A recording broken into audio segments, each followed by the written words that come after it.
बहुत समय पहले की बात है। भान सिंह नाम का एक राजा था जिसे अपने धन दौलत और वैभव पर बड़ा घमंड था। वह एक अत्यंत स्वार्थी और चापलूसी पसंद व्यक्ति था। उसके 7 पुत्रियां थीं। 7 की सुंदरता अनुपम थी, लेकिन जहां उसकी 6 पुत्रियां अत्यंत कामचोर, हठी और चालाक प्रवृत्ति की थीं, वहीं उसकी सबसे छोटी पुत्री प्रेमलता बेहद बुद्धिमान, सत्यनिष्ठ और न्यायप्रिय थी। राजा की 6 पुत्रियां उसके हर अन्यायपूर्ण फैसले को भी सही बताकर उसकी चापलूसी में लगी रहती थीं, जबकि प्रेमलता कभी किसी अन्याय में अपनी सहभागिता नहीं देती थी। इसी कारण राजा उससे मन ही मन नाराज रहता था। एक दिन राजा ने अपनी 7 पुत्रियों को अपने पास बुलाया। उसके मन में कुछ विचित्र विचार उठे थे। उसने कहा, पुत्रियों, मैं तुमसे एक बात पूछना चाहता हूं। यद्यपि मुझे पहले से ही उत्तर ज्ञात है, फिर भी मैं वह उत्तर तुम सबके मुख से सुनना चाहता हूं। बताओ, तुम सब किसका खाती हो? सबसे बड़ी पुत्री ने झट से कहा, निस्संदेह पिताश्री, हम आपका खाते हैं। राजा यह सुनकर अत्यंत प्रसन्न हुआ। फिर उसने दूसरी पुत्री की ओर देखा। वह बोली, ये कोई पूछने की बात है पिताश्री, यह तो सब जानते हैं कि हम आपकी ही खाते हैं। राजा पुनः हर्षित हुआ। इसी तरह तीसरी, चौथी, 5वीं और 6ठी पुत्री ने भी एक स्वर में यही कहा कि वे राजा की ही खाती हैं। राजा हर उत्तर से अत्यधिक प्रसन्न होता गया। अब बारी आई उसकी सबसे छोटी और प्रिय पुत्री प्रेमलता की। वह तनिक भी विचलित नहीं हुई। उसने अपने मधुर किंतु दृढ़ स्वर में कहा, पिताश्री, आप मेरे जन्मदाता हैं। मैं आपका आदर करती हूं और आपके लिए अपने प्राण तक न्यौछावर कर सकती हूं, लेकिन मैं असत्य नहीं कह सकती। यह सत्य है कि आपने मुझे जन्म दिया, इसमें भी कोई संदेह नहीं कि मैं आपकी पुत्री हूं, परंतु मैं मानती हूं कि जो कुछ भी मैंने इस जीवन में पाया है वह मेरे भाग्य का फल है। इसलिए मेरा उत्तर यही है कि मैं आपका नहीं, अपने भाग्य का खाती हूं। राजा को इस उत्तर की कल्पना भी न थी। उसकी भौहें तन गईं, मुखमंडल पर क्रोध की रेखाएं खींच गईं। उसने गर्जन करते हुए कहा, तो तुम मेरा नहीं खाती? ठीक है, मैं मान लेता हूं कि तुम अपने भाग्य का खाती हो, लेकिन अब तुम्हें यह सिद्ध करके दिखाना होगा। राजा प्रेमलता की बातों से अत्यंत क्रोधित हुआ। उसने गर्जना करते हुए कहा, 5 वर्षों के लिए मैं तुम्हें अपनी पुत्री होने के सभी अधिकारों से वंचित करता हूं। यदि इन 5 वर्षों में तुम यह सिद्ध कर सको कि अब तक तुम मेरे नहीं बल्कि अपने भाग्य के भरोसे जीती रही हो, तो मैं उसी दिन अपना समूचा राज्य तुम्हें सौंपकर स्वयं वनवास का व्रत लेकर वन को चला जाऊंगा। किंतु यदि तुम असफल रहीं तो तुम्हें कठोर दंड का भागी बनना होगा। यह कहकर राजा ने गुस्से में सिपाहियों को आदेश दिया, सिपाहियों, प्रेमलता को तुरंत किसी दूरस्थ और निर्जन स्थान पर ले जाकर छोड़ आओ। सिपाही बोले, जो आज्ञा महाराज। और देखते ही देखते सिपाही प्रेमलता को पकड़कर महल से दूर एक सुनसान बीहड़ में ले जाकर छोड़ आए। एक ऐसा स्थान जहां दूर दूर तक न कोई मनुष्य दिखाई देता था, न कोई बस्ती, केवल वीरानी, सन्नाटा और जंगल का साया। वह कई दिनों तक भूखी प्यासी उस वीराने में भटकती रही। तपते सूरज और सूखे गले के बीच अंततः वह एक छोटे से गांव में पहुंची। वहां उसे एक कुआं दिखाई पड़ा। प्यास ने जैसे उसे वहां तक खींच लाया। वह दौड़कर कुएं के पास पहुंची। भीतर झांका तो पानी तो था, पर न तो कोई रस्सी दिखी और न ही कोई बाल्टी जिससे वह पानी निकाल सके। चारों ओर नजर दौड़ाते हुए उसे कुछ दूरी पर एक बड़ी सी कोठी दिखाई दी। वह उस ओर बढ़ी, पर जैसे ही उसके पास पहुंची, देखा कि कोठी पर एक विशाल ताला लटका हुआ है। निराशा से उसका मन भर आया। प्यास से उसका गला और सूखता जा रहा था। चारों ओर कोई मनुष्य भी नहीं दिखाई दे रहा था जिससे सहायता मांग सके। थककर उसने उस ताले को छूने की कोशिश की और आश्चर्य, वह ताला अपने आप खुल गया। प्रेमलता स्तब्ध रह गई। कोठी के भीतर प्रवेश करते ही आंगन में उसकी दृष्टि रस्सी और बाल्टी पर पड़ी। उसने दोनों को उठाया और तत्काल कुएं की ओर दौड़ी। रस्सी और बाल्टी से पानी खींचा। पहले हाथ मुंह धोया, फिर तृप्त हो पानी पिया। प्यास बुझाने के बाद वह फिर कोठी में लौटी। रस्सी और बाल्टी को आंगन में रखकर वह ध्यानपूर्वक चारों ओर देखने लगी। वहां कुल 21 कक्ष थे। 20 कक्ष खुले थे, केवल एक द्वार बंद था। वह एक एक कर कक्षों की ओर बढ़ी। 10 कक्षों में कीमती रत्न, हीरे और जवाहरात भरे पड़े थे। 5 कक्षों में स्वादिष्ट भोजन और मिठाइयों का भंडार था। 2 कक्ष मनोहारी वस्त्रों से लदे थे और शेष 3 कक्षों में आरामदायक पलंग और बिछावन लगे थे। वह आश्चर्यचकित थी, पर उसका मन शांत था, क्योंकि प्यास, भूख और थकान के बाद अब उसे एक आश्रय मिला था, भाग्य के उस दरवाजे पर जो उसके आत्मविश्वास और सत्यनिष्ठा से स्वयं खुल गया था। सभी कक्षों को देखने के पश्चात राजकुमारी प्रेमलता उस कक्ष में लौट आई जहां विविध प्रकार के भोजन सामग्री रखी हुई थी। भूख ने उसे व्याकुल कर रखा था। वहां रखे भोजन में से वह थोड़ी मात्रा में गुड़ और चिवड़ा लेकर खाती है। भूख कुछ शांत होती है तो वह उन कक्षों की ओर बढ़ती है जहां विश्राम के लिए पलंग बिछे थे। एक पलंग पर लेटते ही उसे इतनी गहरी नींद आती है कि 2 पूर्ण दिन बीत जाते हैं। 2 दिनों की उस गहन निद्रा से जब उसकी आंख खुलती है तो सबसे पहले उसका ध्यान उस एक बंद कक्ष की ओर जाता है जो अब भी रहस्य से भरा प्रतीत हो रहा था। वह उस दिशा में बढ़ती है, किंतु ताले को देखकर रुक जाती है और लौट आती है। समय बीतता है। प्रेमलता अब उसी कोठी को अपना भाग्य मानकर रहने लगती है। उसे उस स्थान से एक विचित्र सा लगाव होने लगता है।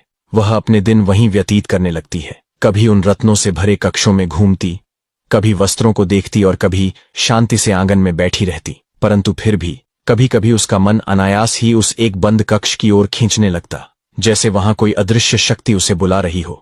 उसकी जिज्ञासा धीरे धीरे बढ़ती जा रही थी, किंतु वह स्वयं को बार बार रोक लेती।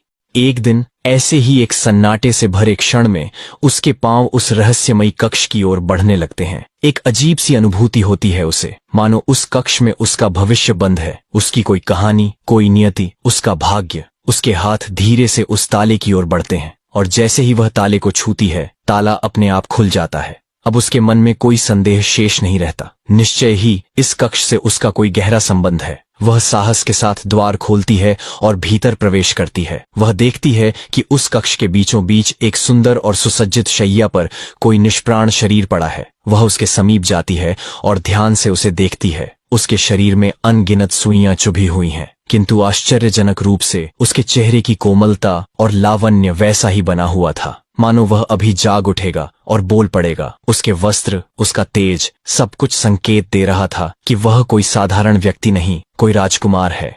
प्रेमलता का हृदय उस दृश्य को देखकर विचलित हो उठता है। वह उसे ही अपना भाग्य मान लेती है और मन में यह संकल्प करती है कि वह इन सुइयों को एक एक कर निकालकर इस राजकुमार को पुनः जीवन देगी। फिर आरंभ होता है एक कठिन तप।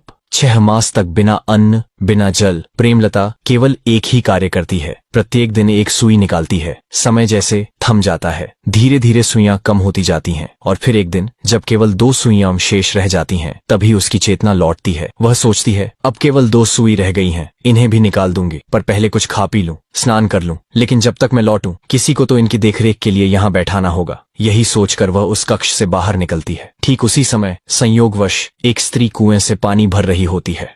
प्रेमलता उसके पास जाती है और अत्यंत विनम्रता से आग्रह करती है, हे देवी, कृपा करके कुछ समय के लिए आप इस कक्ष में बैठे व्यक्ति की देखभाल करें, मैं शीघ्र लौटूंगी। वह स्त्री सहर्ष सहमत हो जाती है और प्रेमलता निश्चिंत होकर वहां से चली जाती है। किंतु जैसे ही प्रेमलता वहां से दूर होती है, उस स्त्री के मन में लोभ जाग उठता है। वह सोचती है, यदि मैं इस कोठी की स्वामिनी बन जाऊं तो मेरा जीवन संवर जाएगा, धन, वैभव और सम्मान सब कुछ मेरा हो जाएगा। उस लोभ की भावना में डूबकर वह बिना किसी हिचक के राजकुमार की आंखों में चुभी हुई शेष 2 सुइयां भी निकाल देती है। सुइयां निकलते ही राजकुमार की आंखें खुल जाती हैं। वह उठ बैठता है और सामने उस स्त्री को देखकर पूछता है, हे देवी, आप कौन हैं? आपने मुझे जीवन दान दिया। स्त्री झूठे गर्व के साथ प्रेमलता की पूरी तपस्या और त्याग की कहानी अपनी बताकर सुना देती है। राजकुमार उसका आभार व्यक्त करता है और कहता है, तुमने न केवल मुझे जीवन दिया बल्कि श्राप से भी मुक्त किया। मेरे भाग्य में लिखा है कि मुझे श्राप से वही मुक्त करेगा